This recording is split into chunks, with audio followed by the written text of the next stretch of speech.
Anshul, you've been a storyteller in your past life. When you look at the results, which read 201 versus 36, you come from the state of Bihar, from a family with a lot of political lineage. This is just the ultimate decimation of the Gathbandhan vote. This is living a nightmare. Yeah, it's certainly a very, very grim picture. It's a disturbing picture, and the results are almost out there. It's a fait accompli. There's nothing to be said over there. I can give you certain reasons as the story unravels and the vote share unravels of why this has happened. I mean, I think you put it as well, that there have been two coalition blocks that were formed. Apparently, the NDA had greater heft in that coalition block with a greater number of caste votes. The way to understand Bihar, I still agree, is the filter of caste. You can't get away from that.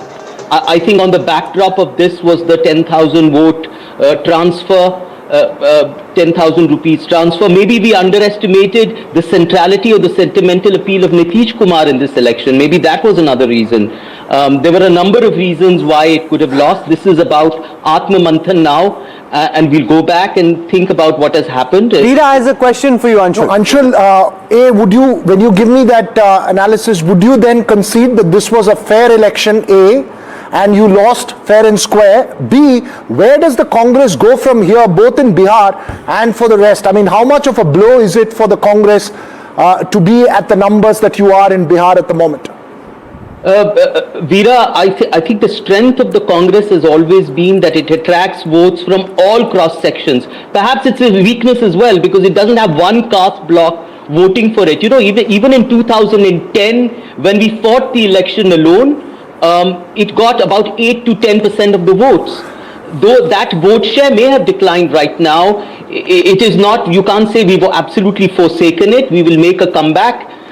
We've been there before. I can say quite candidly that yes, Congress has been in its weakest in Bihar in the last 75 years, or even after, the Government of India Act 1935, when the elections were held, it's been possibly the weakest, but we still will hold our own. We have our strengths, we will capitalize on them. I think the weaknesses are that there has been no expansion, organizational expansion of the Congress party because of the compulsions of Gathbandhan politics. So in Bhojpur, we never even fought a seat for the last 10 years. I mean, the district president was telling me कि हम लोग यहाँ seat नहीं लड़ेंगे, तो यहाँ पर संगठन बढ़ेगा कैसे? So you concede that it's a fair election, it was a fair election, the pitch was fair, and the Congress lost the game because of the arithmetic that it did not have. The MGB lost the game. Would you say that? I will say that the Election Commission has been severely compromised. I know you've gone about saying that, the SIR didn't have traction. There is not always a linear relationship between the issues you raise and political outcomes. For example, there's economic doom in Bihar. It doesn't mean that people have voted for the NDA because it's booming or you're seeing some kind of economic growth. There is a disparity between issues raised, which must be raised, because they're of national concern and political outcomes. It's not a linear relationship. Just one quick question. You said that we are unable to expand because of coalition compulsions. Are you suggesting that the RJD is responsible for your bad performance? No. Absolutely not. They're in coalition politics. First of all, you don't get the pick of the seats because you're not the strongest partner. But even in the ones that you got, your strike rate is really bad. They should actually be thankful they didn't give you more seats. And what kind of seats? Because last time, out of 70, you got 19. This time, out of 61, you've got 4. Your strike rate is abysmal. Why should the RJD give you any more seats? I just add to Padmaja, Anshul. This 4 is the same number you got in 2010 when the center was with the Congress party. Even then you got 4, right? Even now you got 4. Tell me one thing, a party whose established vote share is not more than 6 to 8 cannot win more than 4 to 5 seats on its own. Should it be bargaining for 60, 70 or leaving more seats for allies which have a better strike rate, a better possible conversion? No, I don't agree with that at all.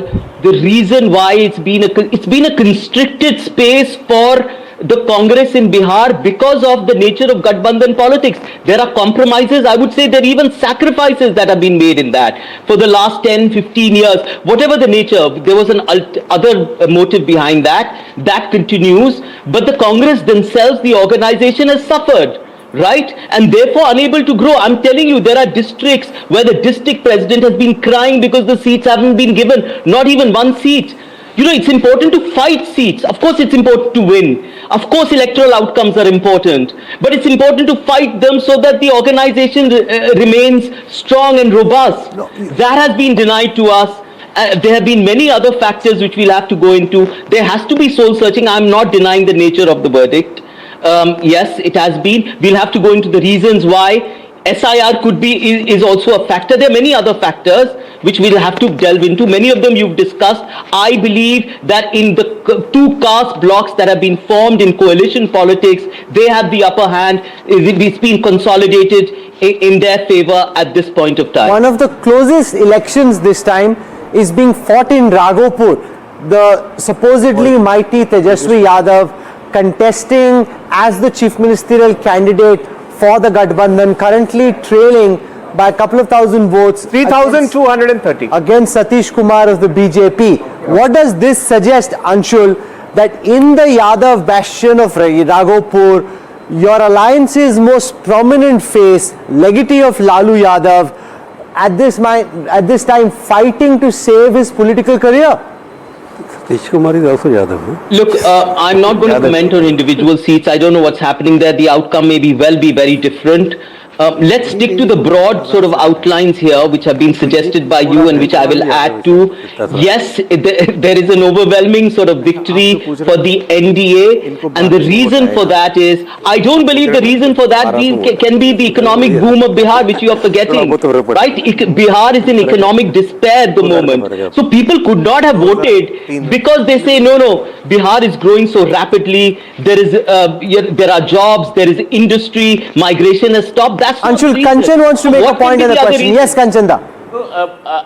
I'm very curious. This thing you're repeatedly mentioning that Bihar faces a very bleak economic future, present and future. But you see, even in a state like Himachal, which you won and won quite decisively, you have not been able to deliver on any one of your promises. In Karnataka, you are actually cutting back on development expenditure. In Telangana, it's the same thing. In Himachal, you are withholding salaries. You are rolling back salaries.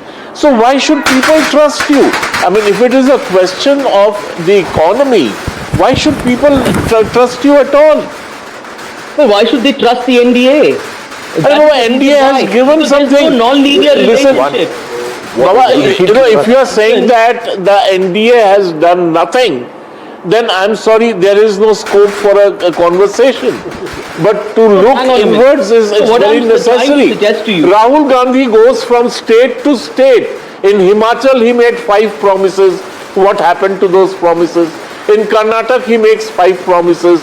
Where are those promises? In Telangana, he says 5 promises. Where are those promises?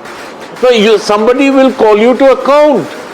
We are not. Yeah, so should the Prime Minister, who said there will be 75,000 investment at the cost of development. So that there will be investment of 2.5 lakh crores in Bihar. The last time the investment was barely 5,000 crores. Where are the jobs that the NDA promised? That's what I'm trying to say. The answer to that is not to promise one government job per family and come up with a total expenditure which is 4 times the annual budget of Bihar. Who will believe you? Who will trust you? And Congress endorsed that manifesto. It's a fair point. I just want to just factual, because the mathematics, we worked it out, but it will never play out. Let's see the kind of economics that will play out here in the future. I've been trying to say that there is not a linear relationship between here economic suffering and electoral outcomes. This is what has simply happened in Bihar. There have been numerous other factors which we'll have to go to. Many of them I've got to know through you and through the channel. I mean, all of you have discussed it. Okay,